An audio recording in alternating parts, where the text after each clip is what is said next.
All right, welcome. My name's Amy Thomas, and I'm an occupational therapist at Anna Shaw Children's Institute. And today we're going to be talking about fine motor fundamentals. Mainly, we're going to be focusing on that age development from babies up through preschoolers. So that's what we'll be looking at, kind of fine motor development, what that looks like for play with that age group. So one of our first things we're going to really talk about when we're looking at fine motor development is the importance of tummy time. Tummy time helps to develop muscles of the neck, back, chest, abdomen, and shoulders. It provides the foundation for development of breathing, postural control needed for sitting and standing, and movements such as rolling, crawling, walking, eating, drinking, and eventually talking. Tummy time also builds shoulder stability necessary for good mobility in our hands and fingers. So it's important to start tummy time early on for brief periods during wake time for baby throughout the day. It's more of a more frequency of tummy time as opposed to a total quantity. We don't expect any baby to stay happy in a tummy time position or any other position for 20 or 30 minutes. So really it's more about capturing those brief periods frequently throughout the day, which may be a few minutes or a few seconds, just getting baby used to tummy time. Things that will help support tummy time is to help limit the time that baby spends in equipment. Baby equipment can include bouncers, swings, car seats, any type of container that provides an outward external support to baby. And also less time in supported standing. That whenever we put babies in a supported standing, they kind of use excessive extension, which kind of helps them kind of lock out through their hips and their knees and their ankles, and it exaggerates that extension. From a mobility standpoint, functional for mobility, we use more flexion, which is using the muscles on the front side of our body to do things such as rolling to our side or rolling all the way over or coming up into sitting or tall kneeling, then to standing and eventually walking. So all of our functional movements really occur through flexion. So decreasing the amount of time babies spend in baby equipment and that supported standing provides them more opportunity to practice that flexion that's needed for that functional mobility. From tummy time, babies first push their forearms to hold their head up and then eventually progress to pushing up through their hands with their elbows extended. You want to observe baby turning head to both sides, left and right, and then also reaching for the toys with either hand. If you notice any asymmetries where they're only turning to the right or the left, that's definitely something to talk to your pediatrician about, so that we can look and see if that's give you some ideas on how to kind of support that symmetry, turning left to right on both sides. Progression of tummy time will go to pushing up on hands and knees. And once babies does this and starts to do kind of a rocking motion in this position, those are precursors to crawling. That rocking and weight bearing gets the shoulder girdle and the hip girdle ready to do the mobility of crawling. Muscle tone imbalances may result in modified crawling patterns for baby.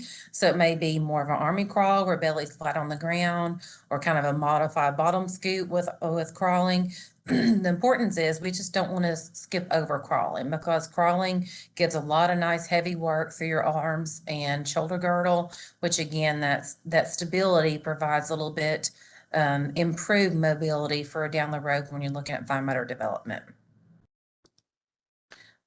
So one of the things we look at often with babies is a big part of their play is through mouthing. Mouthing is important for calming, exploration, and exercise. So we initially see baby mouthing or sucking on their hand, and then eventually 2 fingers and a pacifier. Parents can help hold appropriate mouth toys until baby's ready to have the fine motor control where they can bring toys to their mouth. Mouthing also helps bring their gag reflex under control. Babies are born with their gag reflex covering a good portion of their tongue. And so through mouthing, whether it's through bottle nipples, toys, pacifier, fingers, thumbs, that helps kind of desensitize the tongue and kind of push that gag reflex back, which will lead to a little bit moving on, which will be important for when baby moves on to more solid table foods. Mouthing initially occurs towards the front of the mouth and typically involves bulkier items, blocks, balls, anything along those lines is really larger stuff where you're just really mouthing in the front. When discriminative mouthing develops, it's more of a sophisticated and involves kind of biting and chewing, more narrow toys. Throughout the mouth and specifically in the molar area. You think about like a chewing on a straw or baby going from initially mouthing their whole fist to single fidget fingers. So the fingers can kind of get back to the further parts of the mouth and they can work on mouthing, especially in that molar area. The discriminative mouthing also helps train baby's tongue to be able to move side to side.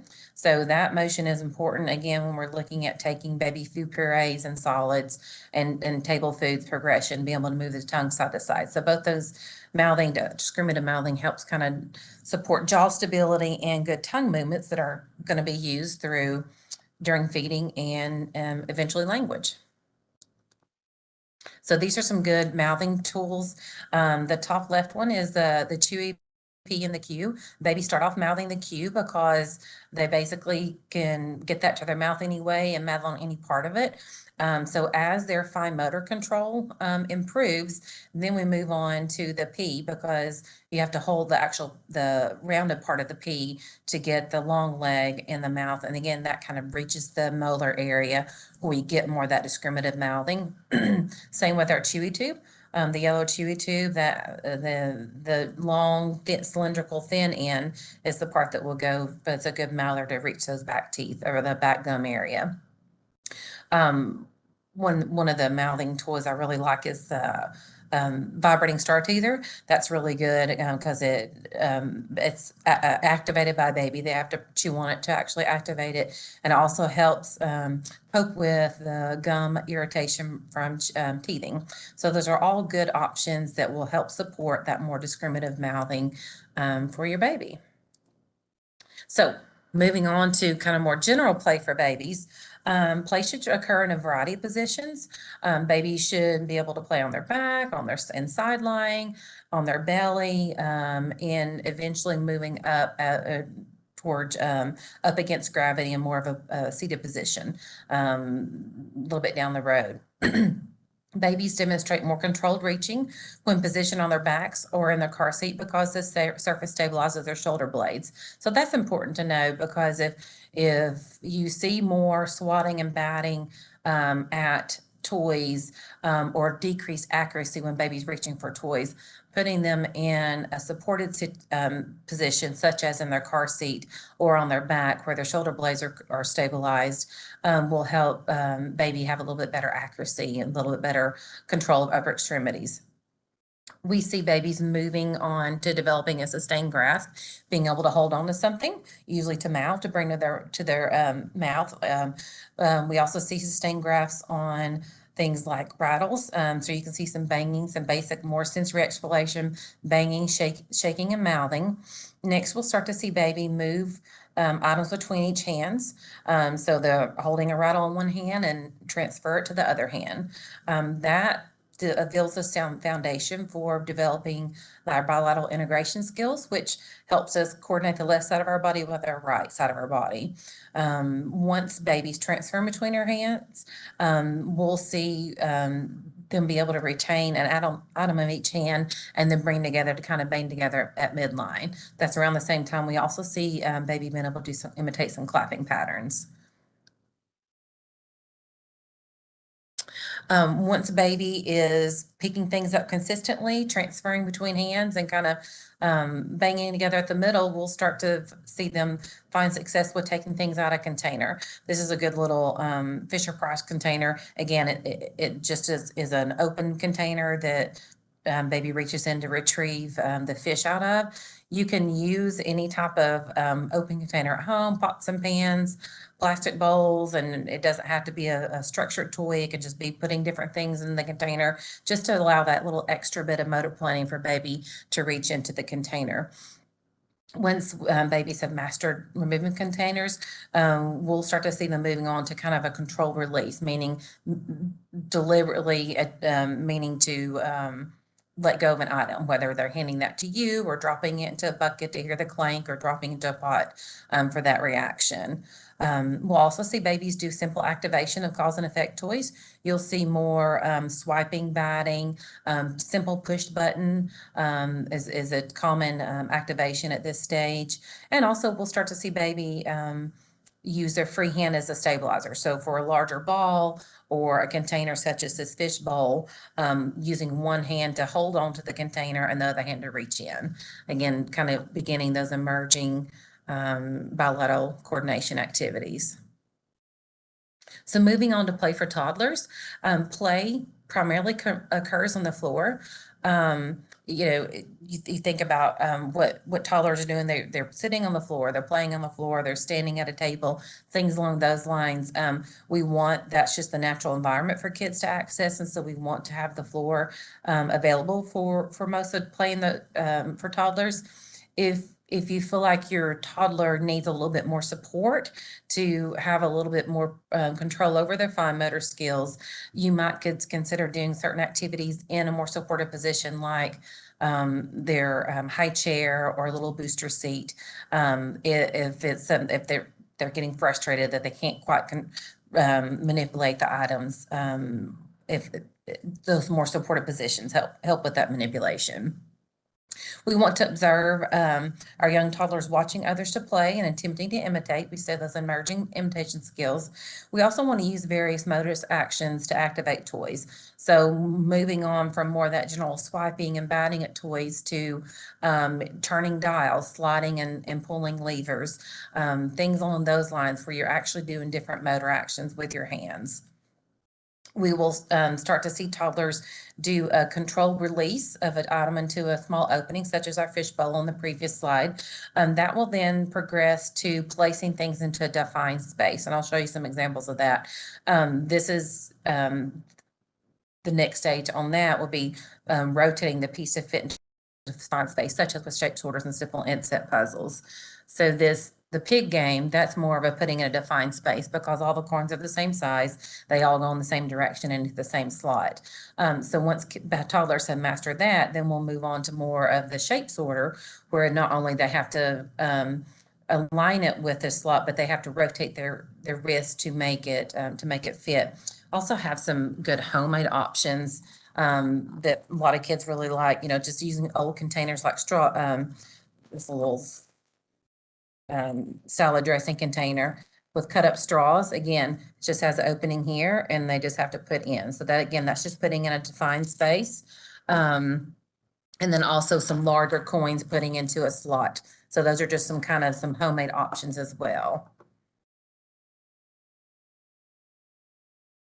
We'll also see our toddlers start to incorporate simple implements into playtime.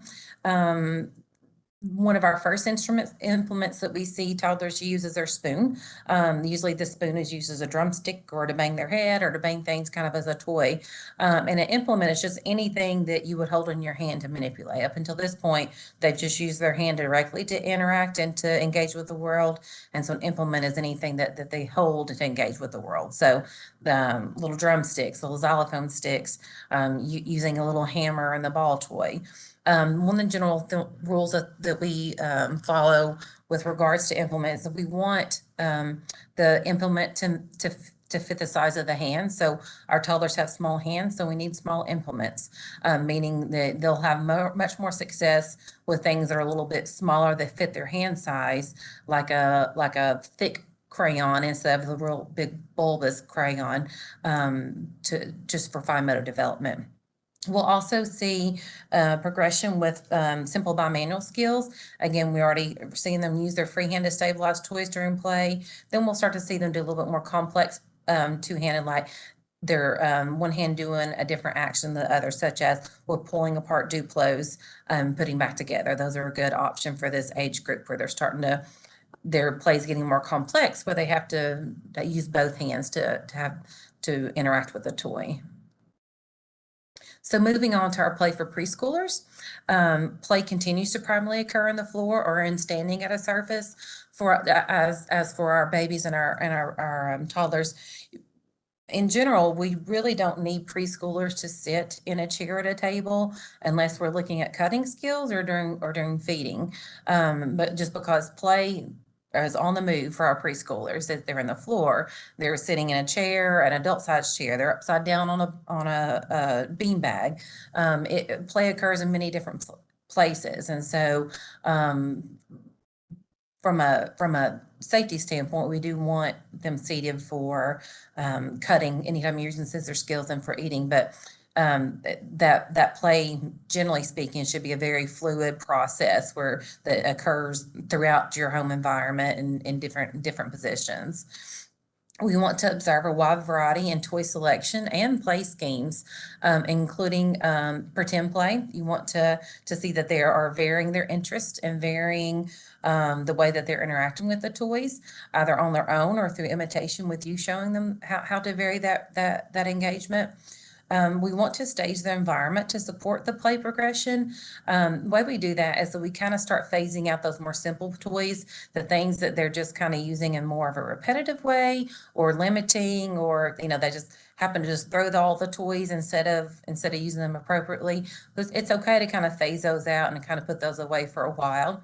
We also use a lot of toy rotation with this age group, so that that kind of helps pique the interest and keeps you from having to buy a lot of new toys constantly. So, keep 3 or 4 toys down to kind of and then maybe switch those out for in a month or so. Sometimes having too many options available makes the toy selection challenging. So that's where toy rotation will help as well. You would typically see better engagement with the fewer toys that you have readily available throughout your regular environment. You may also consider keeping some toys reserved for adult guided play, meaning if whenever the puzzle's down on the floor, your preschooler only throws the puzzle pieces, then that might be a good option to bring up to keep up. And then whenever you're available, to sit at the table with the child or join them on the floor to show them how to put the puzzle pieces in that appropriate play with the toy. That way that you can model that in interaction to where that becomes the reinforcing play scheme with your preschooler.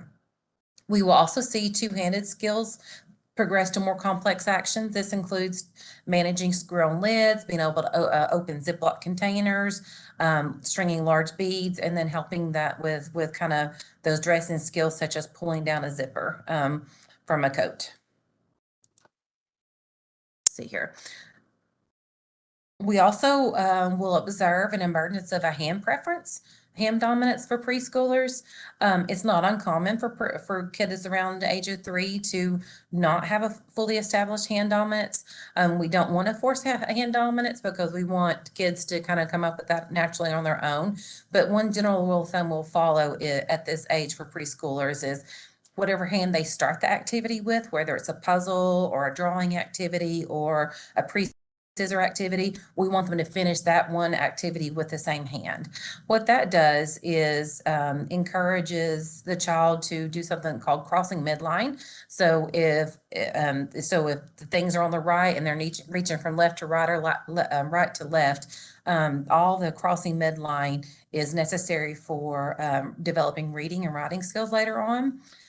Also, by keeping the same hand throughout the duration of that one activity, helps build up the hand strength needed to continue developing your fine motor skills. Oftentimes kids switch based on hand fatigue. So if you just have them stick with that one hand for that one activity, and then if the next activity they choose their left hand, great. We just want them to kind of stick with that instead of the continuous switching based on hand fatigue or location of the activity. We also see emergence of kind of what we call pre-writing skills. Again, small hands, small implements. We want to use the smaller crayons. We use a lot of broken crayons also as well, because that helps support a finger grasp instead of a full hand fist grasp. We focus more on freestyle drawing as opposed to imitation of different shapes, and we don't expect preschoolers to do very complex shapes. We don't expect them to do writing their letters and numbers and things along those. We really want that freestyle drawing and also to see an emergence of just kind of during that freestyle drawing, doing some simple linear and circular strokes. Oftentimes, kids who are really motor active, they could care less about drawing and paper pencil tasks. And so the more we make that less rigid, like copying things and tracing, the more engaging it might be more of a motivating activity for for those kiddos. We also look at pre-scissor skills. So getting your hands ready for being able to use scissors. Some things that we do to kind of help with that, using tongs. Tongs or tweezers are good to pick up and place during play and mealtime. Use of cookie cutters, rollers, Croy knives with Play-Doh. Those all help get hands ready for scissors. And also kind of the cutting the Velcro fruit, the vegetables. Those are all really good pre-scissor activities. I've got some pictures over here. So up here we have the Melissa and Doug wooden Velcro play set. Again, using any type of the wooden knife helps with development of those hand skills needed for scissors later on. Use of tongs helps as the same action that kiddos use for cutting. And then eventually moving on to the preschool safety self-opening scissors. And what those do is oftentimes kids are able to squeeze but have a hard time coordinating opening the scissors. And so this has a little spring that kind of kicks it out. And then once they master opening and closing, you can take that out of the way where they can just do it independently. Of note, we also use index cards and construction paper quite a bit over regular thin paper, just because it's just easier to manipulate and for the kiddo to hold while they're doing the cutting. And we also encourage the preschooler to hold the paper while they're cutting, because again, cutting is a two-hand task. So if we help them practice that from the very beginning, that will help make it easier down the road, especially when they're cutting circles and squares and things along those lines. So this was just kind of a brief overview of kind of what we expect with fine motor development and play development for the babies through the preschooler ages. If you have additional questions or need additional information, or you feel like you want to kind of you have some questions regarding your child's development related to fine motor and play, this is our number on the screen. You can give us a call and we'd be happy to talk with you or set up a time to come in and do an occupational therapy evaluation. We can also facilitate getting a referral from a pediatrician as those are required for therapy. So thank you for your time, and we hope that you join us for our next CHAMP series as well.